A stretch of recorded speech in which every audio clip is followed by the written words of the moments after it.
Welcome to the FrippVT user group on openings.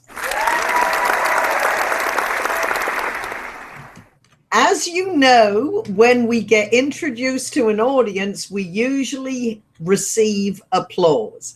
And Paul, who of course is our moderator and the technical guru, found some new effects that of course we want to show. I think that was rather fun, and I appreciate that mentally you would probably be applauding. We have some brand new VT users we want to welcome. The newest is Linda, who signed up 30 minutes ago, and we of course invited her to this meeting. In case you ever need any help or support and I'm not available, or even if I'm available, Paul might be able to help you even better. And as you know, if you're a regular, Paul is also our moderator. So Paul, would you like to show our friends how they answer polls and send us questions? Absolutely. Hello, everyone. On the right-hand side of your screen, you will see a chat box. In this chat box, you'll be able to ask your short, specific questions that will be answered during the call. Also, we will be running polls throughout the call. They will appear in the same area as the chat box. Once the poll comes up, please click your answer, then click the vote button. Once you have voted, please click the chat tab to return back to the chat.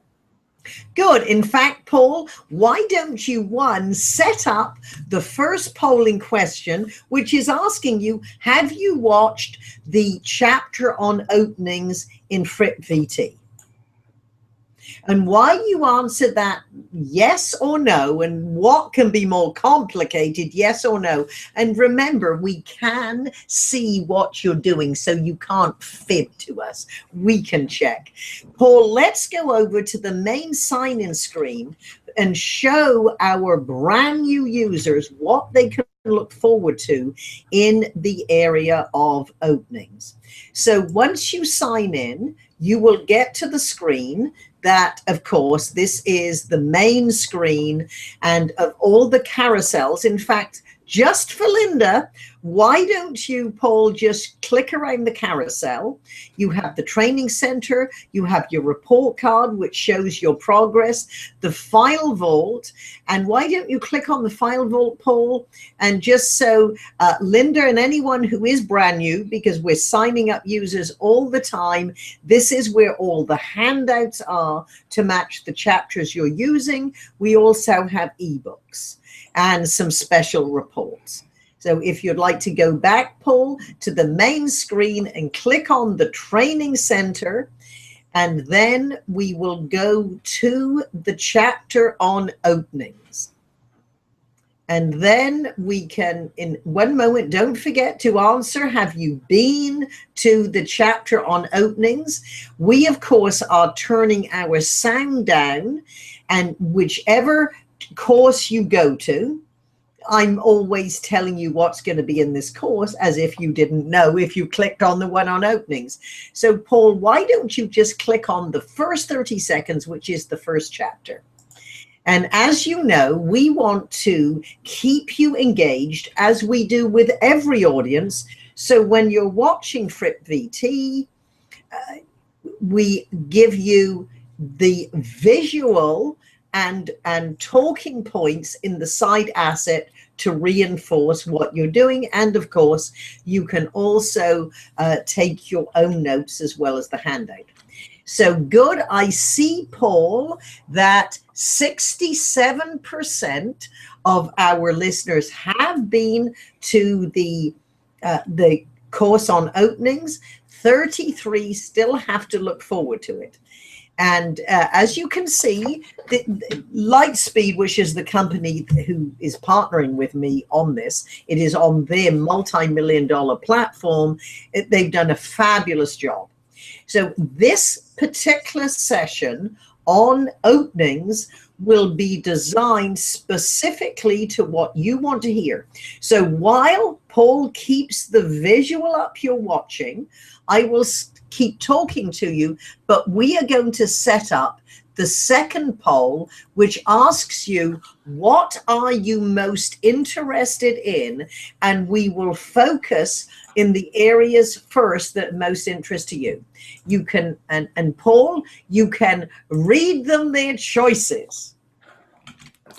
All right, your choices are opening of a keynote, opening of a sales presentation, opening of an important conversation, and other, which you'll type into the chat window if there's not an option that's on the list that you like.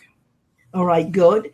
And in a little while, if you would like to, in the chat box, write the opening that you are using for an upcoming meeting, I can put it under the magnifying glass and give you any advice. Now, what we are looking at the screen is if this would be with a keynote presentation. And of course, you want the first 30 seconds to have the most impact. In fact, we compare it to the opening of a movie, which is often called the flavor scene. When you walk up, you might want to nod and mouth thank you to the introducer. Just while you're walking up, the audience can see this, and then you can turn, get their attention after the applause. As you know, this is highly interactive, learn at your own pace. So we speak to you for a few minutes, and then we ask you what the answer to what you've just heard.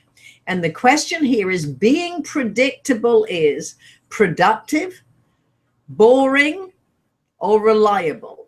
And if you get a thumbs up, you got the right answer. And being predictable, from our point of view, is boring. As you can see, we visually represent here, this will be boring. We want to teach you to put some Hollywood pizzazz into your presentations. Now, this would be true with a virtual presentation as well as in person. And we hope you're happy with how we present our user meetings, doing our best to keep you engaged. So, Paul, do we have an answer yet on what areas are of most interest to our users? Absolutely. 44% say they're most interested in opening of a keynote, 50% opening of a sales presentation, 6% of opening of an important conversation, and then 0% is other. All right, well, let's start with the sales presentations.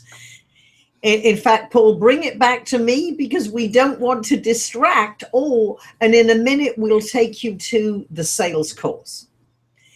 The most important part of any sales presentation is to focus on the company, the person that you are talking to. So let's look at some of the mistakes that many professional salespeople make. If they are seasoned, they often are under the impression that I'm so experienced, I can just turn up and wing it. So if you're taking notes, one, do not wing it, even if you are very seasoned and you're delivering a similar message in every presentation. Then two, challenge yourself to know areas of information about your prospect that they would be surprised that you know. You can do this with Google searches. You can do it by picking up and talking to people on the phone. The person who answers the phone very often is a great font of information. You can say, I need your help. Those words, I need your help, are magical. So you have an appointment with Mr. Griffin, and can you please help me prepare for this meeting? And you can just ask a couple of personal questions. If you have been through the sales course, and perhaps, Paul, you'd like to bring up the sales course for people to see, the first chapter is called, If You Sound the Same as Everybody Else, You Have No Advantage.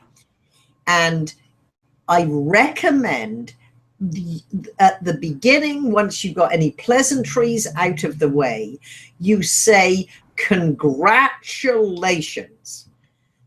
Congratulations. Now, You will not go wrong with an individual or a leadership team congratulating them on something that they will be proud of. So what is this company or what is this leadership team proud of? It could be a publicity campaign. It could be a big sale they've just made. It could be their earnings are up. It could be simply the contribution that they are making in the community. And if you have any specific questions about sales presentations, this is the time that you put them in.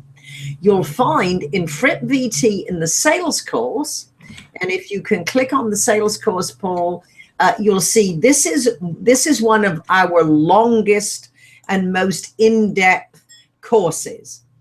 You can see there are 10 chapters. However, this course alone sells a lot of VT systems to sales professionals. And remember, the whole principle of FrippVT is repetition. All learning needs repetition and reinforcement. So even if you've been through this multiple times, please go back and script your opening well. Now you can come back to me, Paul, and the mistake that most sales professionals make is talk too much about their company and not about the prospect. For example, one of our new FrippVT users, she was telling me about a conversation she had where she didn't get the sale.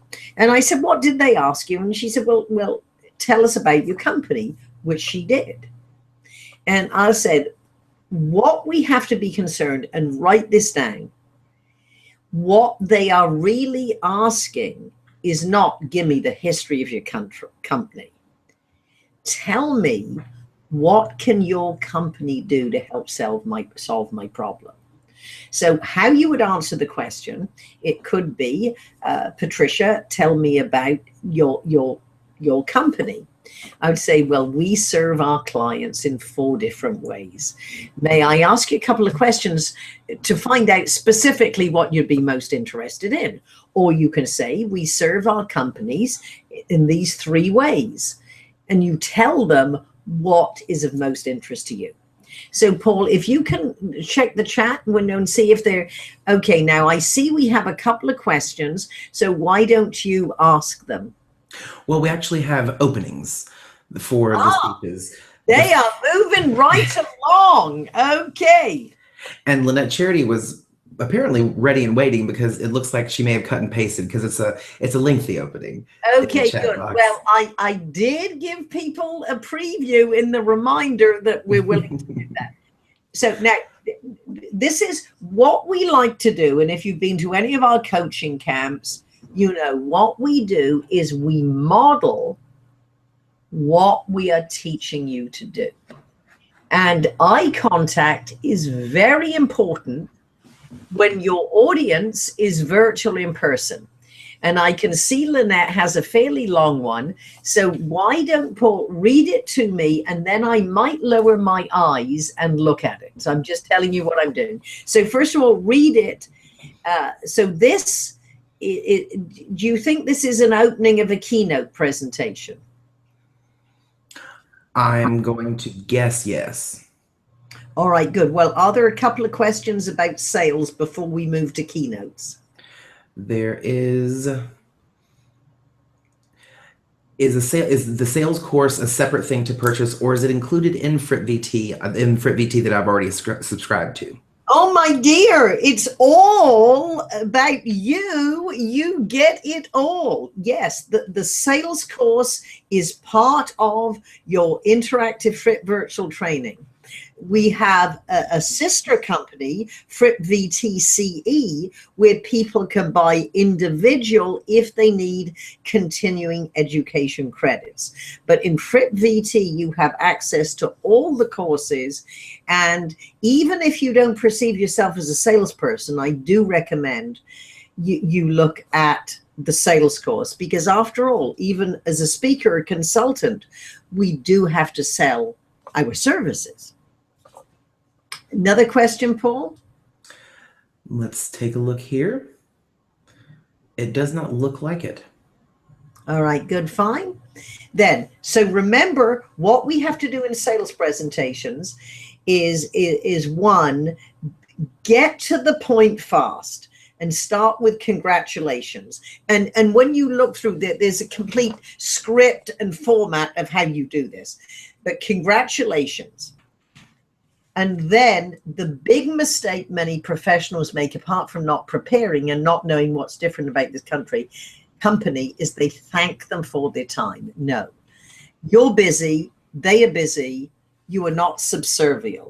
You say thank you for the opportunity to discuss how Fripp virtual training could very well be what you're looking for to fill your training needs. So in other words, it's thank you for the opportunity to discuss how our offering can solve your problems. Another mistake that people make that you will solve in the FrippVT sales course is they structure their presentation. This is who we are and how long we've been in business. This is what we do and how many years we've been in business. These are the companies that we serve and would like to do business with you. No, nobody cares. What you do, you find out in your preparation interviews, and for you to go in a big company, you've probably got a hero who is helping give you information to set you up. You're not going to be on a leadership or management team's agenda if they're not interested in hearing what you have to say. You might be one of 4 options, but they're interested. So you need to know, what are their challenges? What are their opportunities? Or what are they most interested in hearing? And the rest of your presentation fits into the structure of that. As I like to say to my sales teams, honestly, if they're ready for a demo or to take whatever the next step is, does it matter if they don't know how long you've been in business? Good. So, all right, that's on sales. Now let's look at the scripts that we've sent in. So Lynette. Lynette said skip her for now. Oh, even though she was prepared, well, you let us know, Lynette, whenever you want to. So, Bill, is this an opening or a question, Paul? This is an opening for a contest speech. Okay, good. Read it to me first. All right. The realization hit me like a ton of bricks. I was about to turn 60. 60! Mr. Toastmaster, fellow Toastmasters, and those of you who from time to time have a birthday. Do you remember your last milestone birthday? No, this is not a senility test. What were your thoughts? Personally, I began to reflect upon my career and all those jobs that I never really enjoyed. I never figured out what I wanted to do when I grew up. And because of that, I tended to take whatever job came along. I didn't select my career, it selected me. Well, Bill, of course, is a superb speaker and coaches a lot of other speakers. So this is good. So let's take one line at a time. The realization hit me like a ton of bricks. Okay, good. I like that. Fine. I was about to turn 60. 60. Mr. Toastmaster, fellow Toastmasters, and those of you who from time to time have a birthday. Do you remember your last milestone birthday? Okay. I would say your last birthday was a milestone, because I believe the last word in the sentence before was birthday. And you don't want to end 2 sentences in a row with the same word. And you can only do this when you script it. So the last birthday that was a milestone. All right, good. Next line. What were your thoughts? Personally, I began to reflect upon my career and all of those. Good, perfect. Something so. What were your thoughts? For me, now, and Bill knows how to do this masterfully, I would actually deliver your thoughts. So the first one was about the job. The first line, personally, I began to reflect upon my career and all of Okay, those jobs that I never really enjoyed. good. So perhaps, Bill, what you want to say is you talk about professionally. I thought I've had 12 different jobs in 6 different industries, and none of them made me excited to get up in the morning.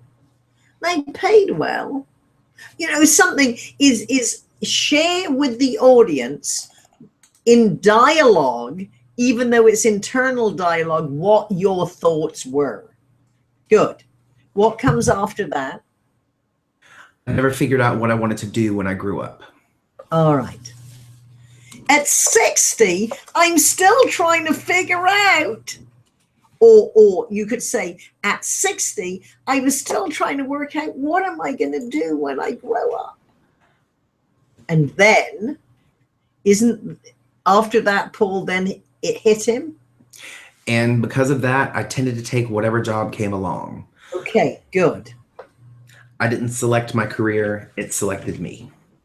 Until now, Bill, and you know how to do this very well. At this point, we need, especially a contest speech, is 7 minutes. So very soon we have to get to the inciting incident, which is in a movie the moment of no turning back. So at that point, I want you to introduce how it then hit you. Where was that? And then it was the moment that suddenly you knew. So you are off to a great start, as I would expect from you. Just add the dialogue with the self-talk and then make it dramatic the moment that you realize this is it. All right, next one, Paul. Next, we have Marissa. This is a speech opening, and it goes, do you love chocolate chips, tortilla chips, or perhaps a stack of poker chips? It's obvious that not all chips are alike. Some chips can be chip-astrophic, a chip on your front tooth. Actually, she's very clever. Yeah, this is very clever. Now, Paul, can you take the second line and present it as the first line? It's obvious that not all chips are alike. Some Good. chips... Okay, stop there. So how about saying, have you noticed not all chips are alike? We have chocolate chips, tortilla chips, or perhaps a stack of poker chips. Good. Good. And with each type of chip, you need to deliver in a because chocolate chips and poker chips, and the third chip is tortilla chips. So chocolate chips are sweet.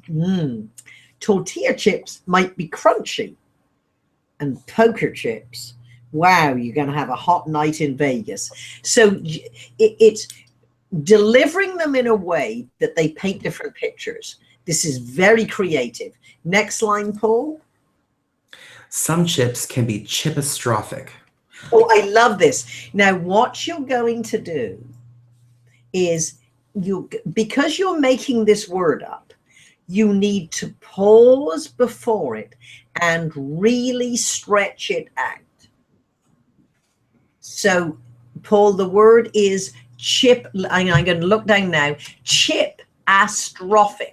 So I'm noticing how you write it, Maria, is chip dash.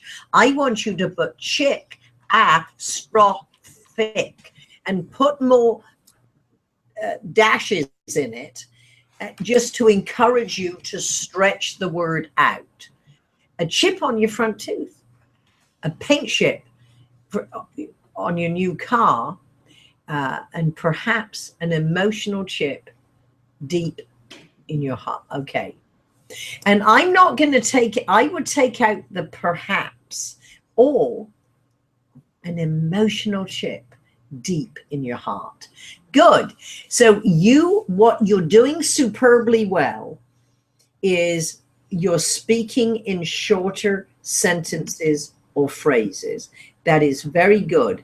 And you're painting visualness, and you can add tastes. So you are off to a wonderful start. I love it. Very good. Another one, Paul? Diana, I believe this is an opening to a sales presentation. Are you getting all the referrals you want right now? Okay, right now is not a punch word. So if you looked at that sentence, is at the moment, or so you need to end with it. Are you getting all the referrals you want? So you don't need the right now. This one, if you take the principle, and this is in FrippVT, Jerry Seinfeld said, I will take an 8-word sentence and spend an hour editing it down to 5 words. In his case, it'll be funnier. With us, it's more impactful. We also have the principle that there is a setup phrase and the impact phrase. And just as in comedy, you don't want to step on your punch word or your punch phrase, the same in dramatic speaking. And right now and out there, these are waffly phrases that don't need anything. Are you getting all the dessert? Now, are you getting all the referrals you want? Perhaps you're getting all the referrals you deserve, because the more focused energy, the more referrals you will earn. Welcome to the 16 ways to expand your business within your database, or whatever your presentation is. So I like that approach. Just be aware, don't step on the impact phrase. Anything else, Paul? All right, we have Fiona. This is a presentation opening on importance improving skill in public speaking, on the importance of improving. Imagine if everyone relished the opportunity that I have right now. Okay, stop there. You can do better than that. So let's take the words. So in fact, let me look at this. Oh, we have a lot of our friends from Dublin. Okay. Imagine if everyone relished the importance of what I have right now, to stand in front of an audience and speak in public. Then what I would say, Fiona, is, first of all, the average audience member is more interested in themselves, and everyone is too big. What we have to do is focus. So imagine you had the opportunity to stand and deliver a presentation. Or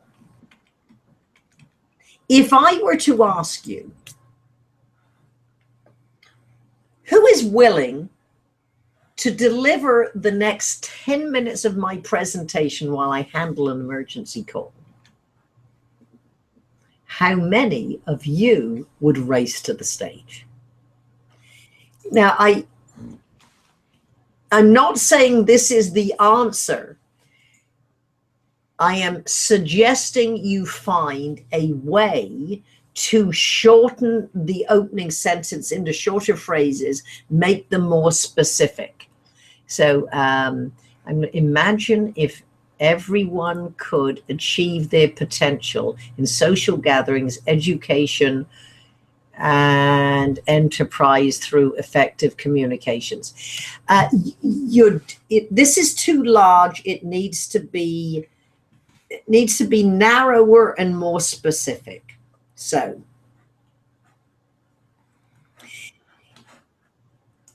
I'm assuming that you are going to be introduced as an expert in presentation skills. What you could do is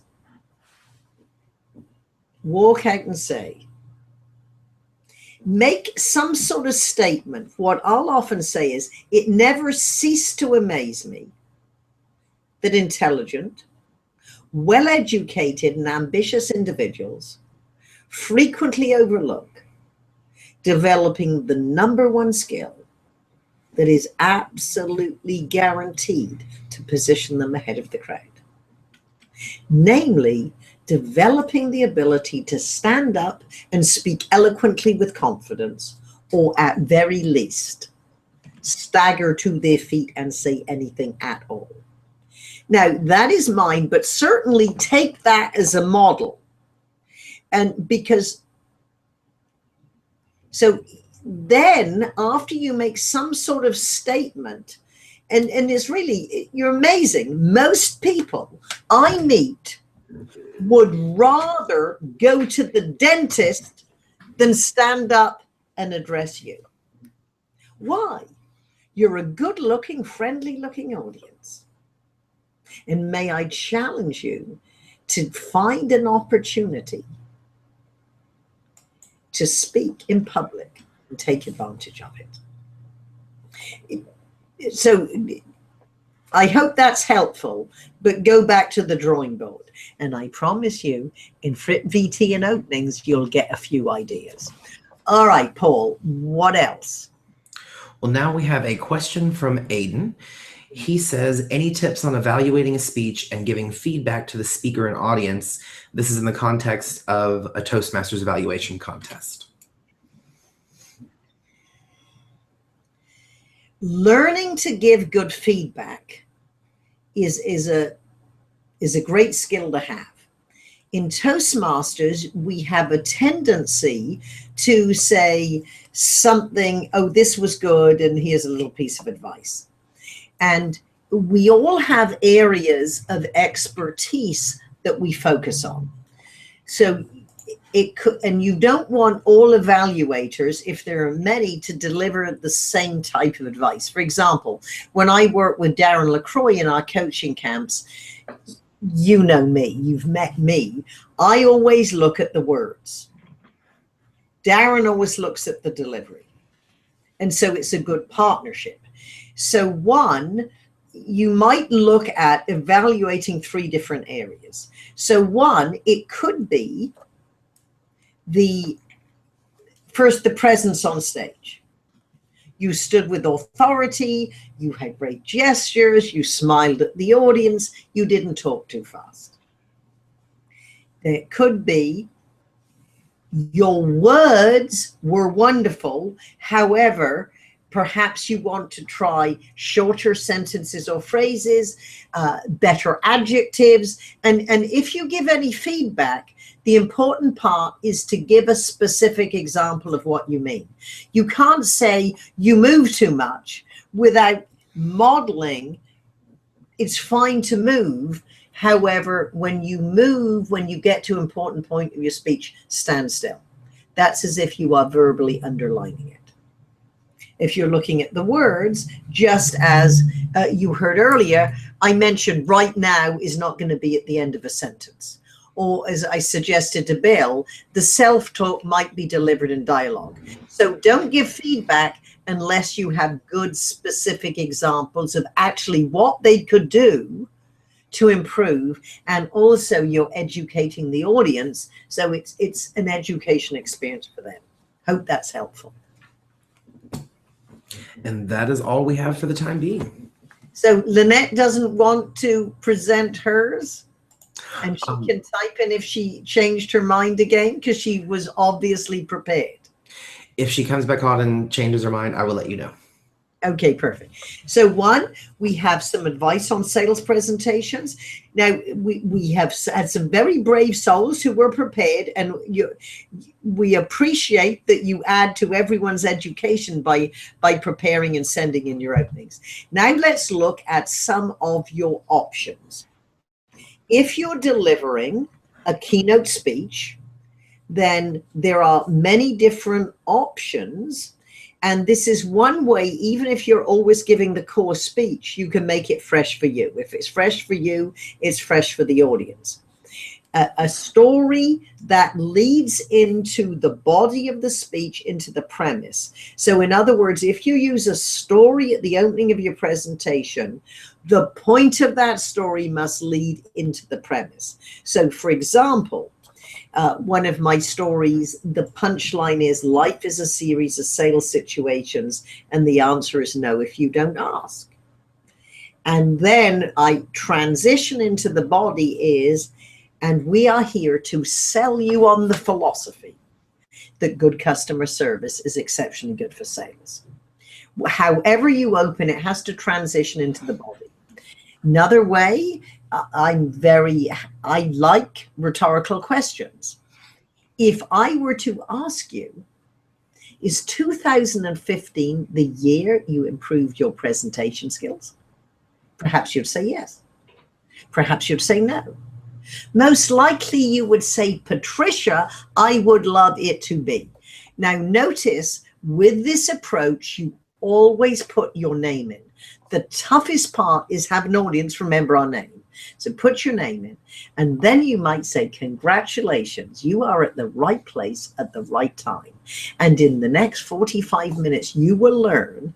Now, can you see we are now transitioning into the body of the speech? You will now learn 16 ways to increase your sales within your database.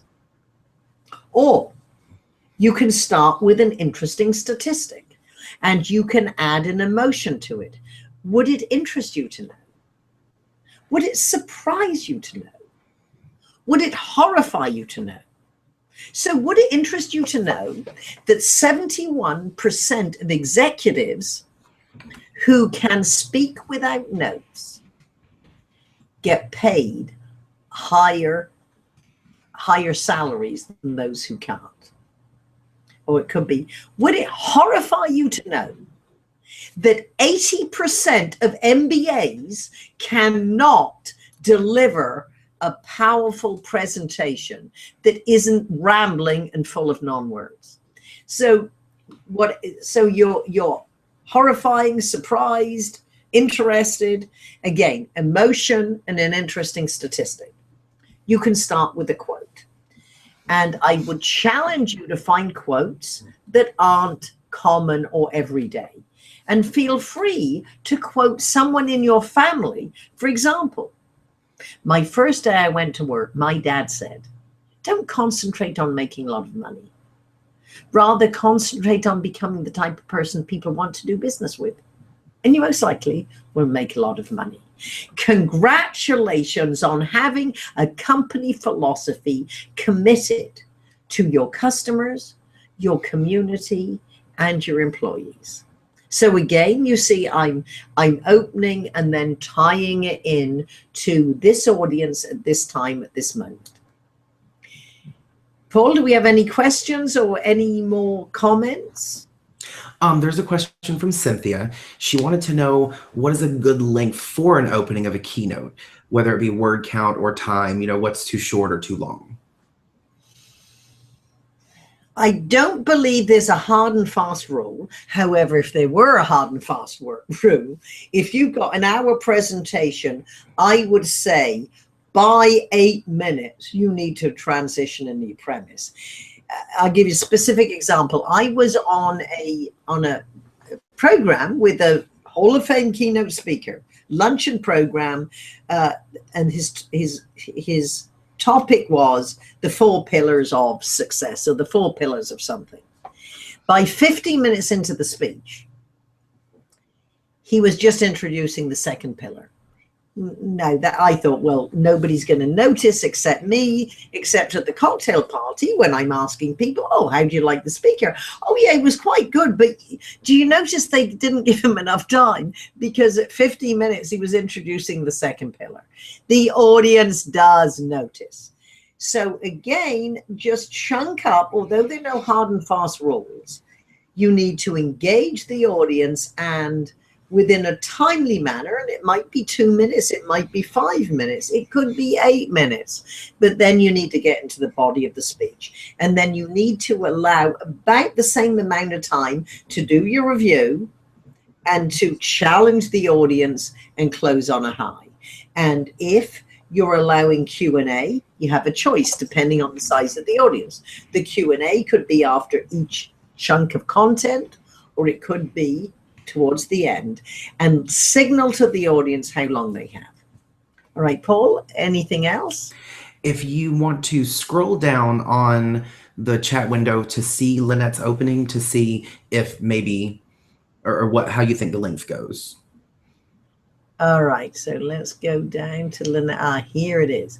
Okay. I grew up in the projects in Norfolk, Virginia with a dream. All right. All right. A dream of becoming a doctor. Okay, so this is it. I grew up, okay. I'd like to say, as a little girl, because I want to know, were you a little girl or a teenager or a young woman? I'd like to know what time. So as a little girl, and we can take the eye out, as a little girl growing up in the projects of Norfolk, Virginia, I had a dream. So I'm putting the I later. I'm painting the scene and then put the I in later. A dream of becoming a doctor. Now she's got the little girl is, I imagined. Now, so I'm suggesting you put the little girl up front at the beginning so we can imagine how old you were. And then I imagined the respect. So what I would do is paint a scene with some emotions. I thought, and now you can put dialogue, and Lynette's been through VT. She's been to a lot of our coaching camps. So she knows. I imagined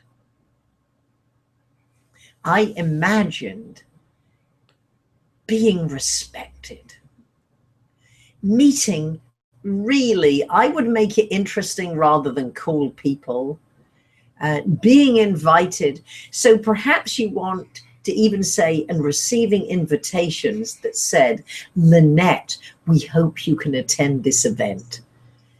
And hello, please be another oh yeah, and this way where they would say, Dr. Charity, please have another canapé. This is really good. So now you're getting into the dialogue and you can find more ways to have dialogue. All right, I can imagine treating. So she's asking, is this too long? No, because what you're doing, you're painting a scene, you're adding dialogue, and then the meeting him. Okay, so what I'm going to do, Paul, is I'm going to have you read to me, pick it up at, and I would have 2 houses. And I would have 2 houses, maybe 3, with a bathroom in each room. We had one for a family of 3 adults. Live with my. No, what I'm going to say is, as a family with 3 adults and 1 bathroom, I had dreamed of having 2, 3 houses, and every room had its own bathroom. So you see, Lynette, and this is the rule for everyone, put first what happened first. So you grew up with 3 adults and 1 bathroom, which naturally made you think, I want lots of houses and lots of bathrooms. It works logically if you see the scene, because we can all imagine waiting your turn. Come on in there. What are you doing? I've got to leave the house in 5 minutes. We can imagine that. And so now we totally understand the luxury of having houses with lots of bathrooms. All right, what comes after the house with the lots of bathrooms? She further detailed, we had one for family of 3 adults with my parents, great-grandmother, granny, 4 children. Take a number. Okay, now that's very funny, but that goes up front. And then if you wanted to, you could always say, have you ever tried to rush an 84-year-old a grandmother? Or because we just know they move slower. So you could add a couple of visuals that wouldn't take very long. Good. And the next line, I would be invited to join a country club. After all, that's what doctors do, right? Okay, I would take out the right. So again, all the being young and all the sharing the bathroom comes first. Then every part of the image of what you were dreaming about came after. And getting the invitations. Don't say right. You just pause and let the audience see it, and they are internally agreeing with you. Good. I would play golf on Wednesdays. Someone told me that doctors play golf on Wednesdays. Okay, pause there. So every Wednesday, I heard that every Wednesday doctors play golf. So naturally, I would. I would have monogrammed long white coats, and patients would marvel at my medical acumen. Okay, good.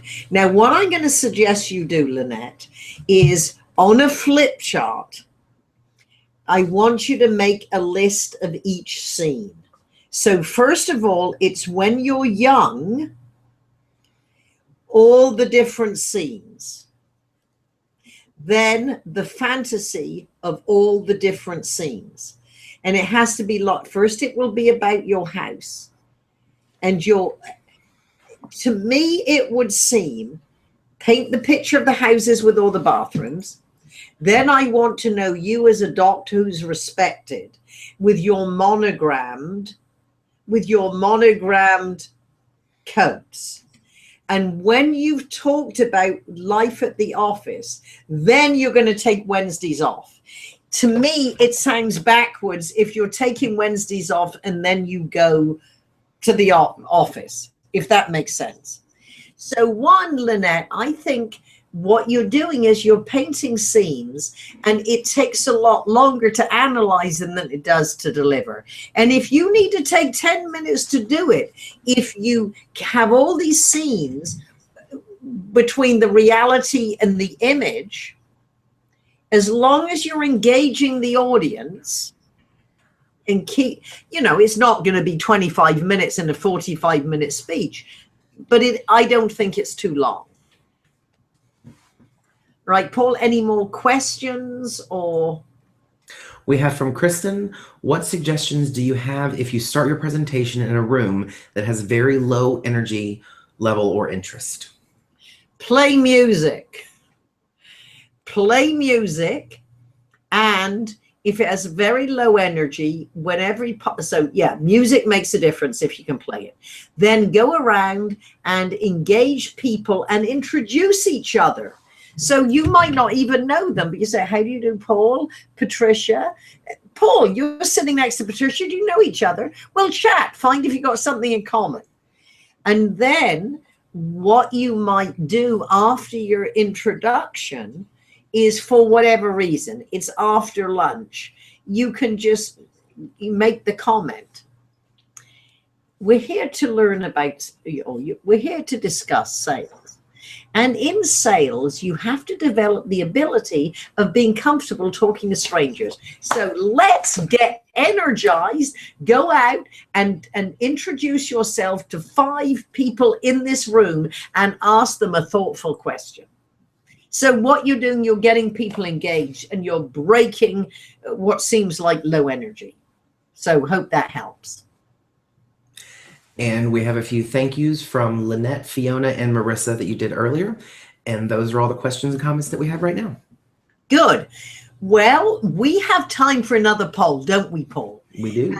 And the poll is about our next VT meeting. Remember, VT meetings, user meetings, are designed to remind you that you are part of a community, to obviously encourage you to be active, and we want you to be consistent. I'd rather you go in frequently for a shorter period of time, or if you want to do a course or 3 or 4 chapters at a time, it's up to you. Stay engaged, and then this is a chance to focus on different areas. So for our next meeting, Paul, we are giving you options of what you would like us to focus on.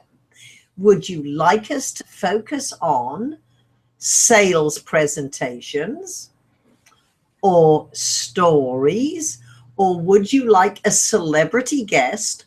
Or the other is, you can type in the chat notes what it is you would like us to focus on.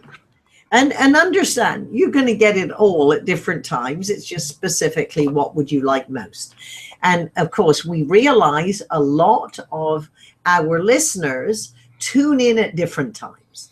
They can't make it live because of work or their schedule. And we challenge you to realize that even though you're not live, you can always send me an email. And you can always send it to pfripp@fripp.com, and just in your subject put FrippVT user meeting and just give me what subjects, and you can give me several in order of your preference, and we will handle them based on who wants what next. Good. So with that, Paul, let's go to FrippVT. And we talked about openings, we talked about sales presentations. The third choice that we offered people that 10% were interested in was starting a conversation. Isn't that right? Yes. And one of the courses that may or may not be your highest priority, but for many of my corporate clients, if we go down to the bottom, there is a course called Reporting to Senior Management Without Being Terrified. Now, you might think, Patricia, I'm never terrified and I don't have a boss. What you might want to do is watch this course and give advice to the young people or the people newer in their career that you influence. And there are many times that important conversations, because remember, a presentation can be delivered to 110 or 100. It could be to one person. And when executives are busy, I always suggest in that case, you don't start with a story or a question. You might start with, good morning, Patricia. The purpose of this presentation or this conversation is, so with senior management, you're going to get to the point fast. And these chapters, the stake are higher, get ready, because with senior management it is, and the 8 Fripp rules for senior management presentations, and Fripp's 4 don'ts and 3 where to start, and take it home, baby, the principles in action. So even this isn't your first choice, I promise you in FrippVT you have a lot that you can find even if it isn't your priority. So let's look, Paul, at what people want. So based on this, 32% want sales presentations, 53% stories, and is that 16% a celebrity guest? And then Mary in the chat said that she would like to hear more about closings. All right, good, perfect. Then we will take that into consideration. So stories, sales presentations, closing the presentation, and celebrity guests. Now, what I would like everyone to know, Paul, is did they, a poll on the fly, please, did they hear or listen to the replay of the Pete Weissman interview? Because if all celebrity guests were as brilliant as Pete Weissman, you might never want to hear from me again. I mean, that was a fabulous one. And I'd just like to know, did you hear in person or the replay of Pete Weissman? And you can have yes or no. And your next VT meeting will be towards the end of May. And the subject will be stories, and then we'll poll you again and see what's next. But we will offer you sales, closings, and celebrity guest. So with that, Paul, we'll see if they heard, and we might want to send them the replay link anyway. because that was fabulous. If you can do this, you'll send them the replay link of this and the replay link of Pete Weissman. And we'll just see in a moment how many people signed up. So why don't we pick up, how do you close a presentation? So there, and in the structure of your presentation, which is the skeleton under the flesh of your words, and you know, I'm probably very well known for my speech structure. A good technique is the circular technique. It isn't a technique you necessarily use every time. However, as you're working on the presentation, always remind yourself, how did you open? And a good technique is very often, if you start with the story, and it has to come to a nice conclusion, but perhaps you want to pick up at the end. Part two. Now, for example, one of the executives I was coaching, he was receiving a leadership award, and he said, Patricia, the day I deliver the speech is exactly 25 years to the day is my first day. I thought I'd talk about my first day. And he talked about his interview, and he had a very vivid remembrance because this was a high-tech company, and he wore a suit, and his boss said, you're the perfect person, but you got to lose the suit. You look like an undertaker. And I said, are you still in touch with Frank? And he said, yes, he's in Florida, retired. I talk to him about twice a year. I said, I want you to call him and say, Frank, I want to thank you for hiring me. Thank you for mentoring me. And I wouldn't be receiving this leadership award if it wasn't for you. Do you remember our interview? And Frank said, of course, I'd never forget it. And my client, Sean, said, was it the suit? Frank said, what suit? What I remembered is I gave you a patent document and said, there's a mistake here. See if you can find it. And when you came back, not only did you find the mistake, you found one we didn't know about. That's when we knew you were the perfect person. So whenever possible, if you talk about a person at the beginning of your speech, see if you can track them down for the end of the story. All right, good. 64% of our listeners did not listen to Pete Weissman. Let me tell you who Pete Weissman is. Pete Weissman has worked in the White House. He's been the speechwriter for a senator, and he has flown around in a corporate jet working with the chairman of a Fortune 100 company. He helps presenters speak like thought leaders. And he talked about how to deliver your message to be remembered and repeated. And he is a brilliant individual. So please listen to Pete Weissman's as well as this, and you will be reinforce the value in FrippVT. So Paul, if there are any more questions, please send them in now. Let's do a quick review, which we need to before the end of every presentation. You've learned the opening of a sales presentation, get to the point. Congratulations is a good start, and focus your structure around their needs and their interests. And I challenge you to find something different about this prospect or this company that you wouldn't put in any other. Look at our brave individuals who sent the openings of their presentations, and what we learned is have a very clear end of the sentence, the impact phrase. Right now, it will never be it. Speak in shorter sentences or phrases and make it more specific rather than general. Everyone in the world is too much to imagine. Make it more specific. Then, as we saw with Lynette's, wonderful words, wonderful scripts. However, keep us in a place at a time and do it in the logical order. If you're a doctor, this is your life. This is when you are in the office, and then Wednesday you take the day off. And don't forget to challenge your audience. And I would challenge you to maximize your investment in FrippVT. and going on a somewhat regular basis. So, Paul, are there any questions or comments? Mary said it would be great to hear even more from Pete, and that's it.